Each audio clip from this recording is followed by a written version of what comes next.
இங்கே பாருங்க, ஆவாரம்பூ துவர்ப்பு சுவை சேர்த்தணுங்கிறாங்க. நம்மளுக்குமே ரொம்ப நல்லதுன்னு சொல்கிறாங்கல்ல. நான் அங்கே வீட்டில் வாசப்படியில் உட்காந்துருக்கையில் அப்படியே பார்த்தேன்னா பூத்துருந்தது.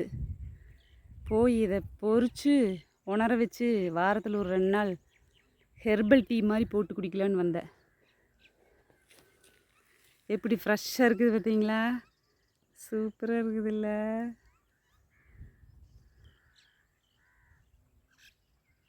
நேற்று பொறிச்சிட்டு வந்தேன்லங்க ஆவரம்பூ.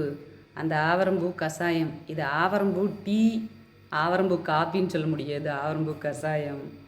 இது 2 நாள் குடிச்சு பார்க்கலான்னு கொண்டு வந்தேன். இன்றைக்கே போட்டேன்.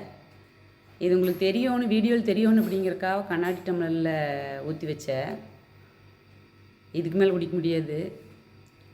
டீ காப்பினா இஷ்டப்பட்டு குடிப்போம். இதை கஷ்டப்பட்டு தான் குடிக்கணும் மாட்டிருக்குது.